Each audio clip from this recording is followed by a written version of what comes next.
Olá, tudo bem? Mais ou menos! Esse mês de março tem nos surpreendido com tantos acontecimentos. Parece que 1 ano, 10 anos se passaram em alguns dias. A gente parece estar dentro de uma narrativa pós-apocalíptica, distópica, uma narrativa de terror. Mas a gente ainda não sabe qual que é o desfecho desse enredo, né? Eu acho que é isso que nos desespera um pouco, às vezes nos entedia, nos enche de angústia e de agonia. E aproveitando esse cenário, que é muito propício à reflexão, eu venho com um conto do Edgar Allan Poe, de título A Máscara da Morte Vermelha. Há outras traduções possíveis, A Máscara da Morte Rubra, A Máscara da Morte Escarlate, ou simplesmente O Baile da Morte Vermelha. As várias possíveis traduções de títulos para esse conto que vocês podem achar, mas o conto é o mesmo. Ele não só traz comportamentos muito previsíveis desses personagens, e que nós deveríamos aprender com esses comportamentos e não reproduzi-los, para que a gente não tenha um desfecho tão surpreendente quanto dos personagens. Não é novidade pra ninguém que o Edgar Allan Poe é o queridinho desse canal, é o queridinho da professora Elissa, então eu não vou apresentar a biografia dele hoje. A única coisa que eu vou ressaltar é que seus contos são tão cheios de ações, são tão cheios de uma curiosidade, de um processo de instigação mesmo, de instigamento da nossa curiosidade e da nossa percepção, que eu sugiro não só este conto, mas outros contos desse autor, para que vocês possam passar melhor essa quarentena, né? Gato Preto, por exemplo, ou Os Assassinatos na Rua Morgue, né, que é um conto policial muito notável, para ajudar mesmo a ocupar a cabeça nesses momentos em que a gente está ficando muito ocioso, muito ociosa. Publicado em 1842, a tradução que eu utilizei está nesta obra aqui, Contos de Imaginação e Mistério, da editora Tordesilhas. Mas há outras antologias do Edgar Allan Poe que você pode encontrar esse texto. Esse texto, inclusive, está em PDF, está em domínio público, então você pode fazer download caso não tenha como comprar, ou não tenha dinheiro para comprar, ou não tenha essa edição. É um dos contos mais importantes e mais famosos desse escritor, que se passa num reino muito distante. Ele não situa muito bem a época, mas pela construção do cenário, pela ambientação da narrativa, dá a entender que tá ali por volta da Idade Média, muitos séculos antes da época em que Edgar Allan Poe viveu. Nesse reino muito distante, o príncipe que governa se chama Próspero, Príncipe Próspero. O nome dele acaba sendo uma grande ironia, porque materialmente falando ele de fato é muito próspero, só que as ações desse personagem serão muito problemáticas, e o conto até traz, né, ele até traz uma camada social ali pra gente poder refletir. E o momento em que acontece essa narrativa,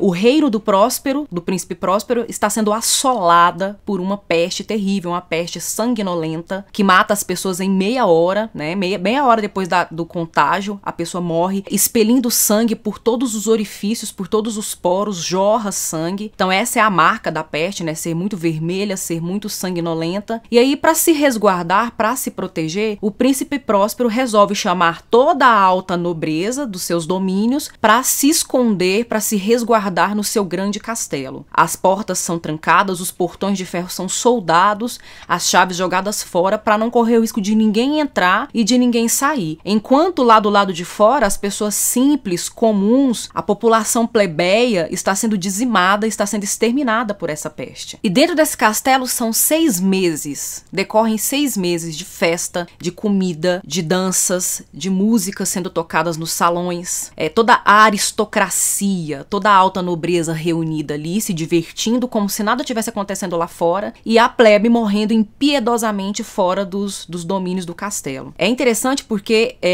há aí um contraste, e esse contraste vai ficar mais evidente ainda na hora da definição do caráter, na hora da descrição do caráter do príncipe Próspero. E o Próspero, como protagonista dessa narrativa, é extravagante, tem gostos muito peculiares, tanto é que o castelo dele tem 7 salões gigantescos, cada um com uma decoração bem específica, é arrogante, decide mesmo, em meio a esse cenário pavoroso, fazer suas festinhas particulares, como se ele fosse alheio a tudo isso, como se ele realmente não fosse tocado pela peste. E é engraçado, né, porque é um conto publicado no século XIX, antes de acabar a primeira metade do século XIX, mas é tão atual, né? Qualquer semelhança com o Brasil nesse momento não é mera coincidência. Parece que a vida é que imita a arte, não o contrário, né? Então, no meio dessa extravagância, os 7 salões para festas, e as pessoas são muitas pessoas da alta nobreza, essa cúpula maldita, arrogante, altiva, orgulhosa, que se acredita intocável, os pobrezinhos podem morrer, os velhinhos podem morrer, eles não vão fazer falta. Nós estamos trabalhando pro melhor, né? Porque nós vamos sobreviver, depois nós vamos repovoar esse terreno, esses domínios onde só teremos aristocracia e nobreza. E nesse cenário, o Edgar Allan Poe, o narrador, para